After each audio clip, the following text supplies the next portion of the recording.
This video will be about the Pandikona dog. It's also called the Indian Doberman, and it's a breed of the Kurnool region in India, and it's about to go extinct. And the reason why it's about to go extinct is that it is a natural dog that is just dwelling around cities, and on the other hand it's very local. So the Pandikona region is where it originated, and this local variety has been kept, but not so much as a pet, but more as a dog around dwellings. So it's a primitive type of dog, which means that the development is more of a natural phenomenon. So this dog has little exaggerations and is very capable of fending for itself. It is a combination of a dog that is very good at hunting, it's more of a side hound, and also a dog that's good at protecting, otherwise they would not be tolerated around the villages. So you get a dog which has next to its build also other similarities with the Doberman. And why is this? So when the British came to India and they saw this dog, they called it the Indian Doberman. And why? Because the looks were quite similar to that of the European Doberman that they knew. And the thing is, if you go back to the evolution of the Doberman, there's German Shepherd type in there, which is quite a natural type of dog. Not so far off the wolf at that time. And also there's Rottweiler, more of a massive type of dog in there. There's Pinscher blood in there. But also Greyhound, which is a hunting sidehound again. Like this Indian variety of the Indian Doberman, so to say. These types of dogs are also left so much to interact with the genetic gene pool that is present, that you also see some of these dogs that are not that black, some are even white, whitish, some have the hound, so more of the smelling hound type of colorations. Oftentimes they also have scratches on their body, and you might ask why. I think it could be twofold. One, to show that these dogs are from the village, and the villagers will tell you when you say it's cruel. It also helps with their immunity, so it could be both. Another thing is that these type of dogs, because they are left to interact, and can vary quite a bit depending on the genetic lineage that they have. Their gene pool is extremely wide, which gives them, even though they are quite a rare breed, a very good genetic gene pool. So a lot less illnesses and other problems which come with bigger dogs, like for example the European Doberman, are almost not or not found in this breed. So it also gives you some background that even if you have a little bit of these type of dogs, if they are bred right, then you have a big chance of getting good dogs. And the other thing is that because of the genetic diversity, it's very hard to pin a certain size or especially weight on these type of dogs, because a dog that has a little bit more Molosser blood in there, and I think that the reason why these type of sidehounds are so much stronger than the other sidehounds or running dogs is that there is blood of the Gull Terrier, which is a local type of bull terrier, so to say, and also the Kutta, which can be described as a local type of Great Dane, that's also present there, can also be interacted, and then you're gonna have a lot heavier dog. So in general they are a little bit smaller than a European Doberman. So the least height that they can have at the width is normally 48 centimeters, which is approximately the size of an American Staffordshire Terrier, big one. And the maximum size is often described as 66 centimeters. It is about the size of a smaller Doberman male, or more the size of a German Shepherd dog. So that gives you a little bit of scope of the size these type of dogs are known to have.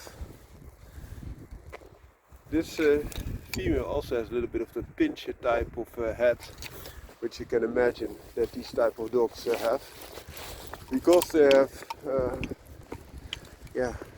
this semi-wild primitive nature. These dogs are hard to keep as pets, but they can also be very easy to be kept as pets if you are allowed to have your dogs roaming around, and they stay around the village, and then they take care of vermin, for example rats, rodents, and also because they are quite natural type of dogs, they can even take care of big game like boars. So they hunt in packs then, and they're also a lot stronger than your average running dog, side hound. So you could compare them with, for example, greyhounds with a little bit of American Pit Bull Terrier bred into it. So for example, a quarter. I think that's about the strength that these type of dogs could muster. But also they're quite capable of keeping your vicinity very safe, because they also guard it. So that's this type of dog in a nutshell. Have a great day.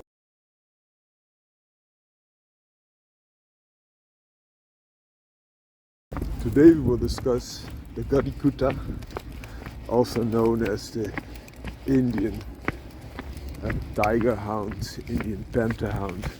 And why is that? Because they are known to even duke it out with panthers, leopards, and perhaps even tigers. They are from the northern region of India, and they just look like a working version of the Tibetan Mastiff. Very often a variation of the black and tan, could also be brown and tan, or beige like broken white with some markings. And these dogs are very ferocious. They are called very ferocious. They, in the Indian saying, have the ferocity of a tiger, but with the loyalty of a dog. And of course, with such a task, these dogs must be very big, and they are. And in my opinion, they are livestock protection breeds. So livestock protection breeds are normally a land race, so different regions have their own variety.